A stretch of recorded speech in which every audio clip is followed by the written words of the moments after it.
Dear students, इस topic में हम डिस्कस करेंगे एसी सर्किट को जिसमें सिर्फ रेजिस्टेंस लगा हुआ है बेटा जी। ठीक है, देखो हमने टेंथ क्लास में भी पढ़ा होता है। टेंथ क्लास में जितना पढ़ते हैं हम वहाँ पे हम डीसी सर्किट की बात करते हैं बेटा, और उसमें सिर्फ रेजिस्टेंस लगा होता है।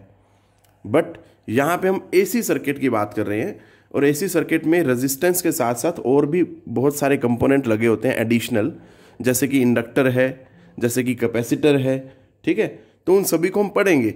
बट इस वीडियो में हम एक ऐसा एसी सर्किट ले रहे हैं जिसमें सिर्फ क्या है बेटा, रेजिस्टेंस है।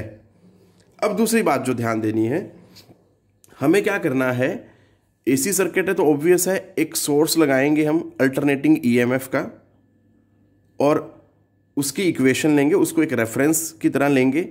उसके रिस्पेक्ट में हम देखेंगे कि करंट की इक्वेशन क्या आती है। ये बेसिक चीज़ है बेटा जो आपने ध्यान देनी है। देखो AC circuit it means source of alternating EMF लगा हुआ है।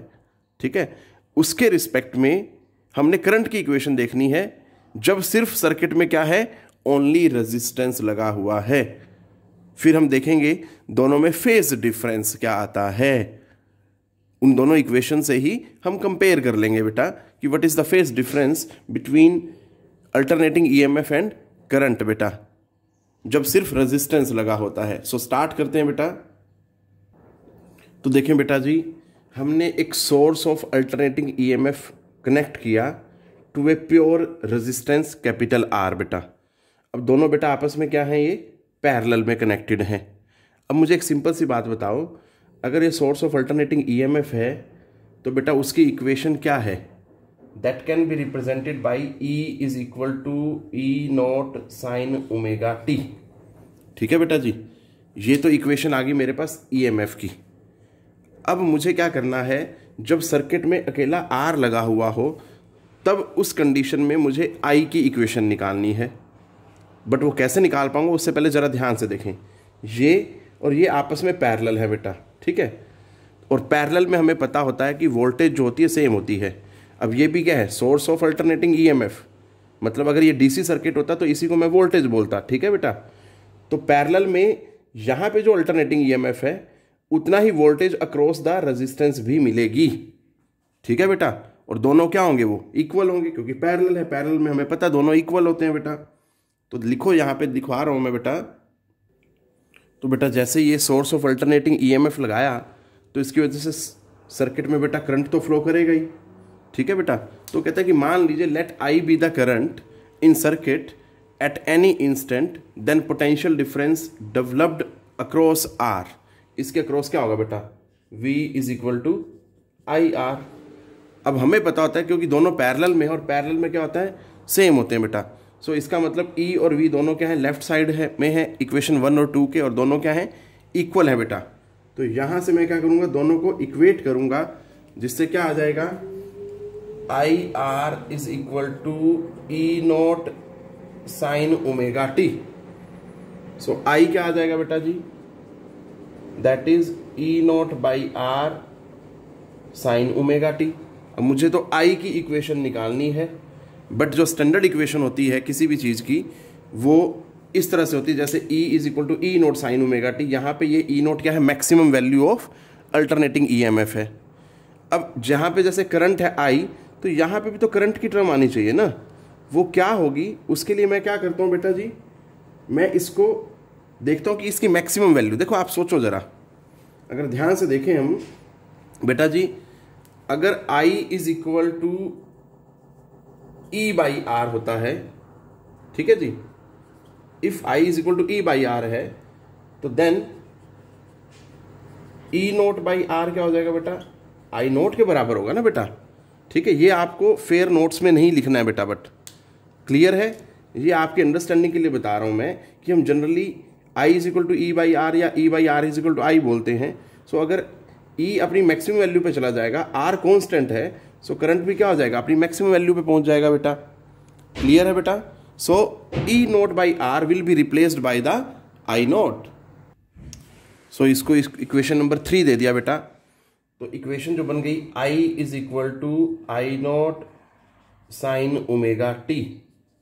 लो जी, अब देखो मेरे पास करंट की इक्वेशन आ गई, ये अल्टरनेटिंग ईएमएफ की इक्वेशन है, इसको रेफरेंस लेके चला था मैंने, करंट की इक्वेशन निकाल ली।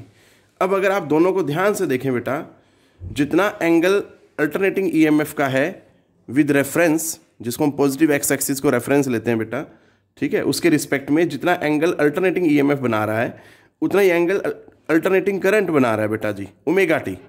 क्लियर? जिससे मैं क्या बोल सकता हूँ, both E and I are in the same phase. ठीक है बेटा, मतलब उनके बीच का फेज डिफरेंस क्या है, दैट इज 0। एक चीज तो हमें ये निकालनी थी बेटा जी, ठीक है, ये मैं ऑलरेडी बता चुका था आपको स्टार्टिंग में ही वीडियो के, कि हम ये बात देखेंगे और ये इसको निकालेंगे बेटा कि क्या वेरिएशन आती है ई और आई में। दूसरा जो अब हमें देखना है, मैंने ये एसी सर्किट में अकेला रेजिस्टेंस लिया है। हम देखेंगे कि अकेला रेजिस्टेंस क्या काम करता है बेटा। क्या ये डीसी सर्किट की तरह ही बिल्कुल एग्जैक्टली वैसे काम करता है एसी सर्किट में, या अलग तरह से काम करता है बेटा जी। तो उसके लिए हमें क्या करना है, देखें जरा। तो बेटा मैंने लिखा है comparing 3 with Ohm's law equation. 3 number equation में क्या था बेटा, आई नोट जो था that is equal to E naught by R, या मैं ये बोलूं कि ई नोट बाई आर को मैंने आई नोट लिखा था बेटा, ठीक है। और ओम्स लॉ के अकॉर्डिंग आई क्या है बेटा, वी बाई आर। अब जरा आप ध्यान से देखें, डीसी सर्किट में रेजिस्टेंस डिनोमिनेटर में आता है, ऐसे यहाँ एसी सर्किट में भी रेजिस्टेंस क्या आ रहा है बेटा, डिनोमिनेटर में आ रहा है।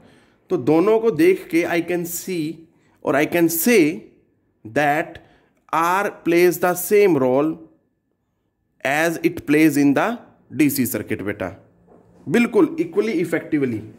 ठीक है बेटा, तो मैं यहां लिख देता हूं ताकि आपको याद रहे। और उसके बाद हमें क्या करना है, we have to plot a phasor diagram. हमें फेजर डायग्राम भी बनाना है बेटा, जो बताएगा कि ई और आई में फेज डिफरेंस 0 है, दोनों क्या है, दे आर इन फेज। तो देखें बेटा, पहले मैं इसके लिए रिजल्ट लिखता हूं और फिर हम फेजर डायग्राम बनाएंगे। तो बेटा जी मैंने यहां लिख दिया है सब। By comparing we find that behaviour of R in DC and AC circuit is same. R can reduce AC equally effectively as it can reduce DC बेटा जी। अब बात करते हैं फेजर डायग्राम की। तो कैसे बनाना है, आपने एक प्लेन बना लेना है बेटा, और उस प्लेन में हम ई और आई की वेरिएशन को इंडिकेट करेंगे। तो देखो जरा बेटा, ई की अगर मैं इक्वेशन को देखूं तो that is E naught sine omega T. तो लो जी, ये बना दिया हमने, दैट इज ई नॉट के लिए है बेटा ये, ठीक है। और अब इसका जो एंगल है दैट इज ओमेगा टी, क्योंकि हम पॉजिटिव एक्स एक्सिस के साथ एंगल लेते हैं एंटी क्लॉकवाइज डायरेक्शन में बेटा जी। अब दूसरा जो है करंट के लिए जो था that is I naught sine omega T जो था, तो वो हमने क्योंकि सेम फेज में तो इसी लाइन पे बनाना है बेटा जी, ठीक है। ये हो गया आई नोट, ई नोट को आप इधर लिख दें। और अगर हमें इंस्टेंटेनियस वैल्यूज चाहिए तो बेटा करंट के लिए इसको इधर मिला दो, ये वैल्यू आ जाएगी। और अगर ईएमएफ के लिए तो ये वैल्यू आ जाएगी बेटा, ठीक है जी। आप दोनों तरफ इधर भी बढ़ाना चाहें तो बढ़ा सकते हैं, कोई इश्यू नहीं है, ठीक है। बट हमें वैल्यू मिलेगी इस वाई एक्सिस से बेटा जी, ये चीज़ आपने याद रखनी है, ठीक है बेटा। अब ये भी ध्यान देना है कि मैं आई नोट को यहाँ नहीं ले जा रहा हूँ यहाँ तक, अदरवाइज मैं डिफ्रेंशिएट नहीं कर पाऊंगा कि करंट की वैल्यू क्या है और अल्टरनेटिंग ईएमएफ की वैल्यू क्या है बेटा जी, ये चीज़ याद रखनी है, ठीक है बेटा। और जैसे कि वैसे भी इस तरह से भी याद रख सकते हैं, जैसा हम डे टू डे लाइफ में देखते हैं कि जो वोल्टेज होती है वो ज़्यादा होती है, ठीक है, कहीं पे 220 वोल्ट होता है, बट करंट जो होता है that is very less in terms of magnitude. Clear है बेटा, तो इसलिए मैंने करंट को स्मॉल मैग्नीट्यूड दिया है बेटा, ठीक है। और अल्टरनेटिंग ईएमएफ के लिए ज़्यादा लंबी लाइन ली है, और एंगल सेम बनाया है जो रिप्रेजेंट कर रहा है कि बोथ आर इन फेज, ठीक है बेटा जी। ये चीज़ ध्यान देनी है आपने। तो अब इसको आप लिखना चाहें तो ये ऐसे भी लिख सकते हो कि ये जो इसके लिए इक्वेशन है ये वाले पार्ट के लिए, so that is I is equal to I naught sine omega t. और इस वाले पार्ट के लिए बेटा जी जो है that is E is equal to E naught sine omega T.